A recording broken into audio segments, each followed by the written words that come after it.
सर्वेभ्यः ॐ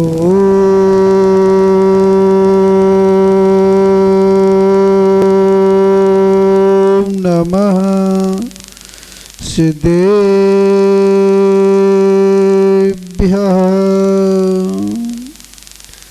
ॐ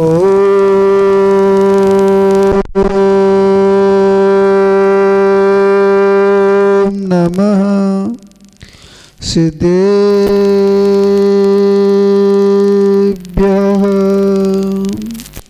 ऋणत्रयं च वन्दे चौवीशं जन सदा वन्दे पंचगुरुणा वन्दे चरणं चरणं सदा वन्दे नमो हरिहन्ताडं नमो सिद्धाडं नमो आयर्याडं नमो वज्रायाडं नमो लोये सब्बिसाउडं।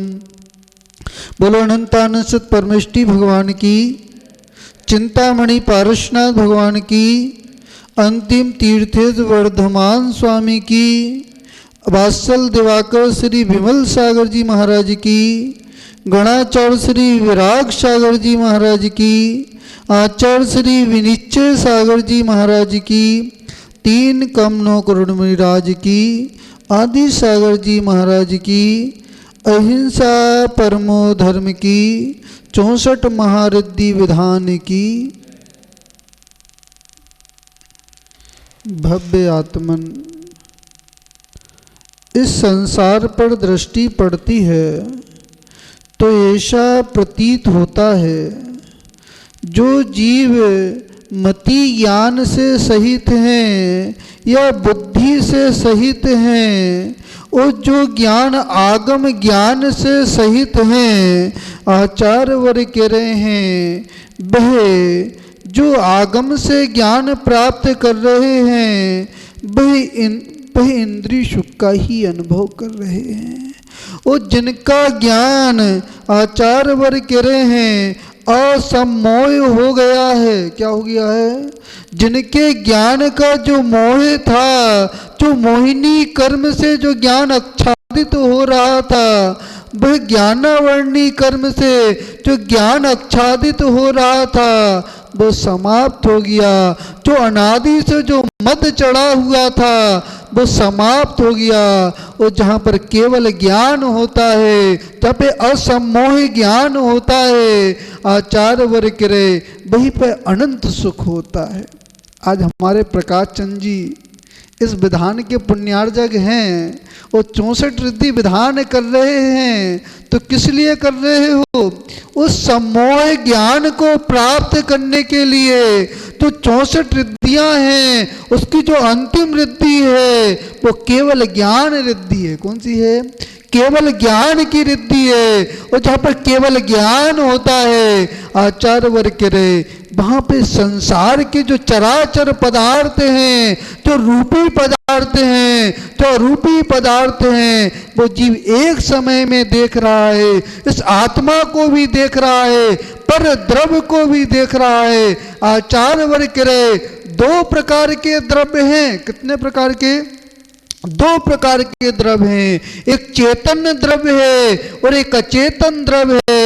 आचार्य वर्ग कह रहे हैं ज्ञान चेतना लक्षणों जीवा। क्या कह रहे हैं? सर्वार्थ सिद्धि में पूज्यपाद स्वामी कह रहे हैं जिसका चेतन लक्षण है वो जीव द्रव्य। क्या है? जीव द्रव्य है। और तत् विपरीत लक्षणों जीवा, जिसका विपरीत लक्षण है वो अजीव तत्व है। क्या है? अजीव द्रव्य है। आचार्य वर्ग कह रहे वह जीव जो केवल ज्ञानी है वह युगपद इन दोनों को देख रहे हैं। किसको देख रहे हैं? जीव द्रव्य को भी देख रहे हैं और अजीव द्रव्य को भी देख रहे हैं। भैया विमल कुमार जी मैनेजर साहब आपकी आत्मा को भी देख रहे और आपकी इस पर्याय को भी देख रहे। इस मनुष्य जो पर्याय है इसको भी देख रहे हैं। व्यंजन पर्याय के परिणमन को भी देख रहे हैं और अर्थ पर्याय के परिणमन को वो जीव देख रहे हैं। भैया जो उपक्रम चल रहा है, अशोक भैया क्या चल रहा है? जो धर्म का उपक्रम चल रहा है, ये सामान्य उपक्रम नहीं है। हमारे पंडित जी लगातार विधान करवा रहे और अपना भी पुण्य का संचय कर रहे हैं, और जो समीप में जीव आ रहे हैं, इस विधान में शामिल हो रहे हैं, उनका भी पुण्य का संचय हो रहा। किसके माध्यम से हो रहा है? 64 रिद्धि विधान के माध्यम से हो रहा है, परमात्मा के माध्यम से हो रहा है। तो अरिहंत भगवान हैं, उनके माध्यम से जीव पुण्य का संचय कर रहे हैं। तो जिनालय है, ये पुण्य का आलय है। किसका आलय है? पुण्य का आलय है। वो आचार्य वर्ग करे, इस पुण्य के आलय में, पुण्य के आलय में यदि आपकी भावना प्रशस्त है, आपकी भावना प्रशस्त है, तभी पुण्य का संचय होगा, प्रशस्त पुण्य का संचय होगा। और आपकी भावना सही नहीं है, इंद्रिय विषय की चाह है, पर पदार्थ की चाह है, आत्म गुणों की चाह नहीं है, तो आचार्य वर्ग कह रहे हैं यहाँ पे आप प्रशस्त पुण्य बंधेगा। क्या बंधेगा? आप प्रशस्त पुण्य बनेगा। एक सेठ था, कौन था? एक सेठ था, वो स्वप्न देख रहा था। क्या देख रहा था? प्रकाश चंद जी स्वप्न देखते कि नहीं देखते? ऐसा तो हो ही नहीं सकता है, ऐसा तो हो ही नहीं सकता है। इन माओं से पूछो स्वप्न देखते कि नहीं देखते? भगवान को देखते कि नहीं देखते? गुरुओं को देखते कि नहीं देखते? आचार्य वर्ग कह रहे हैं जो अपनी निद्रा में सोया हुआ है, जो व्यक्ति निद्रा कर में सोया हुआ है, वो स्वप्न देख रहा है, स्वप्न देख रहा है, जिनेंद्र भगवान के बिंब को देख रहा है, गुरुओं को देख रहा है, आहार देते हुए देख रहा है, उनकी भक्ति करते हुए देख रहा है, भक्ति कर रहा है। तो आचार्य वर्ग कह रहे वो नियम से भव्य जीव है। कौन है? नियम से भव्य जीव है। वो निर्माण को प्राप्त करेगा, वो नियम से निर्माण को प्राप्त करेगा। अब कौन सा सपना देखना? आचार्य वर्ग कह रहे जैसी आपकी धारणा होगी, यदि भव्य हो, यदि भव्य हो, भगवान के गुणों की प्रति धारणा है, तो भगवान के दर्शन होंगे, उनके गुणों का अनुवाद होगा। और यदि अभव्य हो, यदि अभव्य हो, तो आचार्य वर्ग कह रहे ना जिनेंद्र भगवान दिखने वाले हैं, ना गुरु दिखने वाले हैं। जो सपनों में गुरु को नहीं देख सकता, भगवान को नहीं देख सकता, सपने किसे आएंगे? पंडित जी इस बात को बहुत अच्छे सुनना, सपने में भगवान किसके आएंगे, गुरु किसके आएंगे? जिसके गुरु के अंदर समर्पण है, गुरु के प्रति समर्पण है, गुरु के भक्ति है। आचार्य वर्ग करे इस संसार हुंडा सपनी काल का दोष है। किसका दोष है? ये हुंडा सपनी काल का दोष है। संसार में ऐसे भी जीव हैं, ऐसे मिथ्या दृष्टि जीव हैं, गुरु को देखते हैं, गुरु को देखते हैं, अपना चेहरा तिरछा कर लेते हैं, अपनी आंखों को बंद कर लेते हैं। आचार्य वर्ग रहे जो दिगंबर मुद्रा होती है, जो दिगंबर मुद्रा होती है, जिनेंद्र भगवान का प्रतिबिंब है, उसको देखकर जो व्यक्ति आंखें बंद कर रहे हैं, अपने चेहरे को फेर रहे हैं, आचार्य वर्ग रहे उनका संसार परिभ्रमण छूटने वाला नहीं, इनका जो मोह है वो छूटने वाला नहीं, वो अनंत संसारी हैं। कौन है? अनंत संसारी हैं। जो जिनेंद्र भगवान की मुद्रा है, जिनेंद्र भगवान की मुद्रा है, उसको देखकर उनका विनय प्रकट नहीं हो रहा, आस्था प्रकट नहीं हो रही, श्रद्धा प्रकट नहीं हो रही, तो आचार्य वर्ग के वो मिथ्या दृष्टि जीव हैं। कौन है?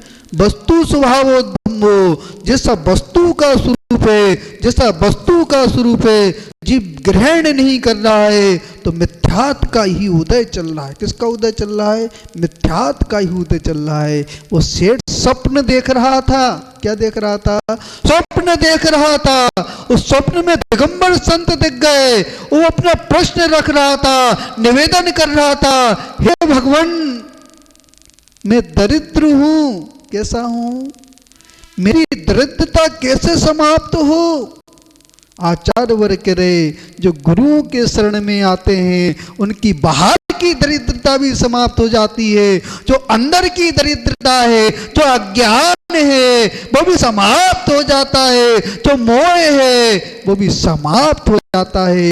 गौतम स्वामी जो दरिद्री थे, अंतरंग से दरिद्री थे, मिथ्यात्व से युक्त थे, और जैसे ही भगवान की शरण में आए और विश्वाचल उस विपुलाचल पर्वत पर जब जैसे ही वह महावीर स्वामी के शरण में आए और मानस धाम के दर्शन किए, उस मानस धाम के दर्शन किए, तो आचार्य वर्ग कह रहे मानस धाम के जो दर्शन करता है, भक्ति भाव से दर्शन करता है, उसका मान गलित हो जाता है। आपने दर्शन किया कि नहीं किया? कैसे नमस्कार करते हो? भगवान को कैसे नमस्कार करते हो? गुरु को कैसे नमस्कार करते हो? आचार्य वर्ग करे आपको गभासन से बैठना चाहिए, गभासन से बैठकर गुरु को नमस्कार करना चाहिए, भगवान को नमस्कार करने चाहिए, साष्टांग नमस्कार करना चाहिए। वो आचार्य वर्ग करे जब आपकी विनय होगी, हृदय में विनय होगी, वो श्रद्धा होगी, तो विनय अपने आप दिखेगी। वो आचार्य वर्ग कह रहे वो सम्यक दर्शन नहीं है, वस्तु का सही स्वरूप का ज्ञान नहीं है, तो श्रद्धा भी प्रकट होने वाली नहीं है। वो गुरु से निवेदन कर रहा था कि मैं दरिद्र हूँ, मेरी दरिद्रता कैसे समाप्त हो। भैया विमल कुमार जी, कभी भी कोई भी कष्ट आ जाए गुरु के सामने प्रकट कर देना, दिगंबर गुरु के सामने प्रकट कर देना। आचार्य वर्ग करे वो छोटा सा भी मार्ग देंगे, छोटा सा भी उपदेश देंगे, छोटा सा मंत्र भी देंगे, वो तुम्हारे कल्याण का कारण बनेगा, तुम्हारे जीवन के उत्थान का कारण बनेगा। तो वह गुरु से वचन बोल रहा है मेरी दरिद्रता कैसे समाप्त हो। गुरु ने स्वप्न में उपदेश दे दिया तू दान कर, तू दान कर, दान करने से तेरी दरिद्रता समाप्त हो जाएगी। जब उसका स्वप्न टूटा, विचार आया मुझे पंच कल्याणक करना है। क्या करना है? पंच कल्याणक करना, सिद्ध चक्र दान भी नहीं करना, क्या करना है? पंच कल्याणक करना है। जिन बिंब का स्थापन करना है, उसकी भावना प्रबल थी, वो अपनी पत्नी से कह रहा है। किससे कह रहा है? वो अपनी पत्नी से कह रहा है। आज स्वप्न में दिगंबर संत दिखे, उनसे उपाय पूछा, उनने कहा दान कर, और मेरे मन में विचार आया मुझे पंच कल्याणक करना है, पंच कल्याणक कर कर दान करना है। उस व्यक्ति के मन में विचार आया, पर घर में ना अनाज था, ना धन था, कुछ भी नहीं था। कैसा था? दरिद्र था। वो पत्नी कहती है हमारे जो पिता हैं, हमारे जो भाई हैं, वो कैसे हैं? वो धनवान हैं, उनके पास जाओ, उनसे अपनी बात रखो, वो आपकी मदद करेंगे। आचार्य वर्ग करे जहाँ पर पुण्य होता है लोग पूछते हैं, और जहाँ पर पुण्य नहीं है, जहाँ पर धन नहीं है, जहाँ पर यश नहीं है, जहाँ पर प्रतिष्ठा नहीं है, तो लोग पूछते नहीं, मुंह फेर लेते हैं। क्या फेर लेते हैं? यदि किसी की आमदनी ज़्यादा हो जाए, किसी को प्रॉफिट ज़्यादा हो जाए, किसी की नौकरी ज़्यादा लग जाए, कोई कलेक्टर बन जाए, कोई मंत्री बन जाए, कोई प्रधानमंत्री बन जाए, कोई महाराज बन जाए, तो नए नए रिश्तेदार निकलते हैं। क्या निकलते हैं? नए नए रिश्तेदार निकलते हैं। और आचार्य वर्ग कह रहे पाप का उदय आ जाए, धन छिन जाए, पद छिन जाए, आचार्य वर्ग कह रहे तो संबंधी हैं वो भी मुंह फेर लेते हैं। क्या कर लेते हैं? मुंह फेर लेते। फेरते कि नहीं फेरते? आचार्य वर्ग कह रहे जब तक स्वार्थ होता है, जीव का स्वार्थ होता है, जो मतलबी जीव होते हैं, जब तक स्वार्थ होता है तब तक ही मित्रता रहती है, और जैसे स्वार्थ समाप्त होता है तो पीठ फेर लेते हैं। वह जीव फटे हाल था, वो ससुराल गया। कहाँ गया? सर्दी का समय था, और पहुंचते पहुंचते उसको शाम हो गई। जब ससुराल वालों ने देखा ये तो फटे हाल है, कैसा है? ये तो दरिद्र है। उनने पहचानने से मना कर दिया, उनने दरवाजे बंद कर दिए, अपने दरवाजे बंद कर दिए। खुदा की वेदना हो रही थी, दरवाजे पर खड़ा हुआ था, पर सभी ने दरवाजे बंद कर दिए। वो सोच रहा है, वो चिंतन कर रहा है, पाप का उदय चल रहा है। जब पाप का उदय होता है तो जो मित्र होते हैं वो भी शत्रु हो जाते हैं। कैसे हो जाते हैं? वो पुत्र जिसको जन्म दिया, क्या दिया? जिसको जन्म दिया, और जैसे युवा होता है, जैसे युवा होता है, वो माता पिता को भी भूल जाता है, क्योंकि स्वार्थ क्या हो गया? स्वार्थ समाप्त हो गया। और जहाँ पे आचार्य वर्ग के रहे निस्वार्थ भावना होती है, जहाँ पे निस्वार्थ भावना होती है, वहीं पर आचार्य वर्ग की सेवा हो सकती है। वही व्यक्ति सेवा कर सकता है, विनय कर सकता है, आज्ञा की पालन कर सकता है। भैया, व्यक्ति दो प्रकार से दूर होते हैं। इस संसार में व्यक्ति दूर क्यों होते हैं? तो आचार वर्ग के रहे हैं, यदि किसी को नाजायज दबाओगे, क्या करोगे? किसी को नाजायज दबाओगे तो व्यक्ति अब उस स्थान से दूर हट जाएगा। क्योंकि जब तक उसमें शक्ति है, जब तक सहने की शक्ति है, तभी तक साथ रहेगा। और सहने की शक्ति समाप्त होगी, कभी अन्याय पूर्वक प्रवृत्ति मत करना। और अन्याय पूर्वक प्रवृत्ति करोगे, अन्याय पूर्वक प्रवृत्ति करोगे तो जो तुम्हारा मित्र है वो तुम्हारा संग छोड़ देगा, जो तुम्हारा पुत्र है वो तुम्हारा संग छोड़ देगा। कभी अन्याय पूर्वक प्रवृत्ति मत करना। तो वह जब सुबह शाम का समय हुआ, वो चबूतरे पर सो गया, और जैसी भोर हुई तो वहाँ से उसने पलायन कर दिया। पलायन करते करते एक जिनालय के पास पहुंचा।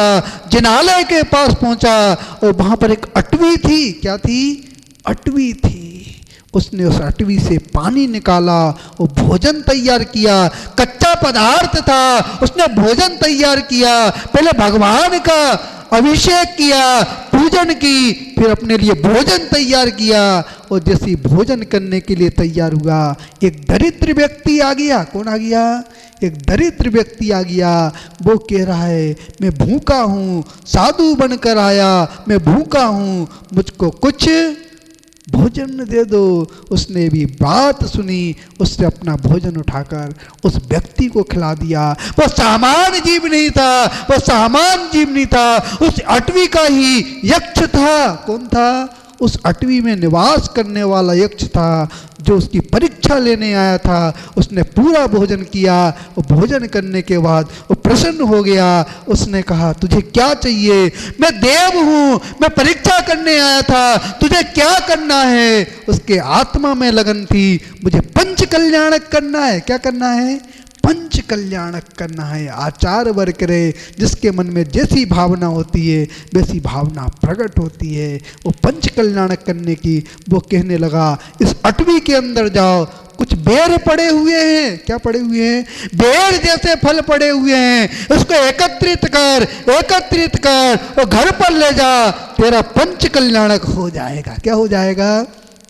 उसने बेर की गठरी बांधी और जैसे ही घर पर गया, उस यक्ष ने कहा, आंगन में फैला देना। किसमें फैला देना? आंगन में फैला देना। वो गया, उसकी पत्नी ने वो गठरी उतारी, वो गठरी उतार कर आंगन में फैला दी। किसमें फैला दी? आचार वर्ग करे, जब जीव का पुण्य होता है, जीव का पुण्य होता है तो सामान्य जीव भी विशेष बन जाता है, सामान्य पदार्थ भी विशेष रूप में परिवर्तित हो जाता है। वे आंगन में पड़े हुए जो बेर थे वो परिवर्तन हो गए, उसके पुण्य से परिवर्तन हो गए, उसकी भावना से परिवर्तन हो गए। जो प्रशस्त भावना थी, जो धर्म ध्यान की भावना थी, जो पंच कल्याण करने की भावना थी, उसकी ऐसी भावना हुई, वो सामान्य रत्नों में परिवर्तित हो गए। किसमें हो गए? रत्नों में परिवर्तित हो गए। पूरे आंगन में उजाला हो गया, प्रकाश होने लगा। वह पत्नी देख रही है, ये क्या हो गया, ये क्या हो गया? यहाँ तो रत्नों के ढेर लगे हुए हैं। किसके ढेर लगे हुए हैं? रत्नों के ढेर लगे हुए हैं। अब उसने सोचा पंच कल्याणक करना है तो राजा से आज्ञा चाहिए, राज आज्ञा चाहिए। पहले राजा का शासन था, अब लोकतंत्र है। आज क्या है? आज लोकतंत्र है। पहले प्रजातंत्र था। कोई भी कार्य करना हो तो राजा की आज्ञा लेना चाहिए। वो आज्ञा लेने गया, तो वो फटे हल था। कैसा था? पर रत्न, हाथ में रत्न लिए हुए था, थाल में रत्न लिए हुए था, उन सिपाहियों ने रोक दिया। किसने रोक दिया? आचार्य वर्ग कह रहे इस संसार में सबसे बड़ा पाप क्या है? लालच सबसे बड़ा पाप है। क्या है? लालच सबसे बड़ा पाप है। वो रत्न लिए हुआ था, एक एक रत्न दिखा रहा है, वो सैनिक घुसने नहीं दे रहे। और जैसे ही एक रत्न दिया, सैनिकों ने अपना स्थान छोड़ दिया, उसे महल में प्रवेश करने दिया, महल में प्रवेश करने दिया, और धीरे धीरे महल में पहुंचा।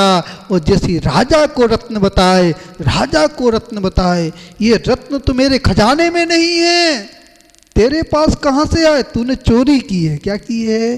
चोरी की है। आचार्य वर्ग करे जो सच्चा व्यक्ति होता है उसकी परीक्षा होती है। सत परेशान तो रह सकता है, सत परेशान तो रह सकता है, पर पराजित नहीं हो सकता है। उस सेठ को कारागृह में डाल दिया। किस में डाल दिया? कारागृह में डाल दिया। वो यक्ष उसका सिंहासन चलायमान हो गया, उसका सिंहासन चलायमान हो गया। अब भी ज्ञान से जान रहा है सेठ संकट में है, सेठ संकट में है। वो राजमहल में आया, राजा सहन कर रहा था, राजा सहन कर रहा था। वो सहन करते करते उसको ताड़ना दे दी। क्या दे दी? ताड़ना दे दी। तू सहन कर रहा है, तो अपराधी नहीं है, तो निर्दोष है, उसको दंड दे रहा है, तू दंड दे रहा है। जब राजा ने ये बात सुनी, उस सेठ के चरणों में जाकर गिर गया। किसके चरणों में जाकर गिर गया? सेठ के चरणों में जाकर वो समायाचना करने लगा। उस नगर का राजा समायाचना करने लगा, वो दरिद्री से समायाचना करने लगा। आचार्य वर्ग रहे जहाँ पे धर्म होता है, हृदय में धर्म होता है, संसार के राजा को भी झुकना पड़ता है, झुकना पड़ता है। वह याचना कर रहा है, मुझे क्षमा कर दो। आचार्य वर्ग रहे जिनके हृदय में दया होती है, क्षमा भाव होता है, धर्म होता है, वे क्षमा कर देते हैं। उसने क्षमा कर दिया। राजा ने राज आज्ञा दी थी, राज आज्ञा दे दी। अब पंच कल्याणक होगा, पंच कल्याणक होगा। उसने जैन दर्शन को स्वीकार किया, जैन दर्शन को स्वीकार किया, और उसने उस पंच कल्याणक किया। भगवान का पंच कल्याणक हुआ। जब पंच कल्याणक हो गया, वह सेठ नगर सेठ बन गया। उसके भावना आई, अब मैंने पंच कल्याणक कर लिया, अब आत्मा का कल्याण करना है। क्या करना है? जो मति ज्ञान है, जो मति ज्ञान है, जो ज्ञान, जो बुद्धिपूर्वक ज्ञान हो रहा है, जो आगम से ज्ञान हो रहा है, अब इस आत्मा से ज्ञान को प्रकट करना है, सम्मोह ज्ञान को प्रकट करना है। उसने महाव्रतों को धारण किया, महाव्रतों को धारण किया और आत्म साधना में लग गया। वो आचार्य वर्ग करे जहाँ पे आत्म साधना होती है, महाव्रत होते हैं, जहाँ पे चारित्र होता है, तो आचार्य वर्ग करे वो जीव की विशुद्धि बढ़ती है। जब जीव की विशुद्धि बढ़ती है तो छपक श्रेणी प्रारण होता है, छपक श्रेणी प्रारण होता है। पहले प्रमथ गुण स्थान से वह अपूर्वकरण स्थान गुण स्थान में पहुंचता है, अपूर्वकरण से वो अन्वितीकरण में पहुंचता है, फिर सूक्ष्म सांप्राय में पहुंचता है। और जैसे ही 10वां गुण स्थान छूटता है तो मोहिनी कर्म का क्षय हो जाता है। और जहाँ पे मोहिनी कर्म का क्षय होता है तो क्षीण मोह कसाय गुण स्थान में पहुंचकर वो ज्ञानावर्णी, दर्शनावर्णी और अंतराय कर्म का क्षय करता है। और वहाँ पर 63 प्रगतियों का क्षय होता है। जैसी 63 प्रगतियों का क्षय होता है तो जीव केवल ज्ञान को प्रकट करता है, सन मोह ज्ञान को प्रकट करता है। और जहाँ पे सन मोह ज्ञान होता है, आचार्य वर्ग करे वहीं पर अनंत सुख होता है, अनंत ज्ञान होता है, अनंत वीर होता है। और जहाँ पर अनंत शक्ति होती है वहाँ पर 64 रिद्धियाँ होती हैं, 64 रिद्धियाँ प्रकट हो जाती हैं। और जैसे ही आयु के कुछ क्षण बचते हैं तो जीव 14वें गुण स्थान में आता है। तो आ ई री ओ ली 5 अक्षर बराबर वह 85 प्रगतियों का क्षय करता है। और जैसी 85 प्रगतियों का क्षय होता है, मात्र एक समय में वो इस शरीर को छोड़कर तनुवास बले पर जाकर विराजमान हो जाता है। अंत में भावना भाते हैं, आप भी धर्म ध्यान करें, ऐसा धर्म ध्यान करें जो मिथ्यात पल रहा है, जो आपका अज्ञान पल रहा है, जो मोह पल रहा है, वो समाप्त हो जाए। और जहाँ पे अज्ञान और मोह समाप्त होता है वहाँ पर केवल ज्ञान होता ही होता है। ओम नमः सिद्धेभ्यः। चलो ठीक।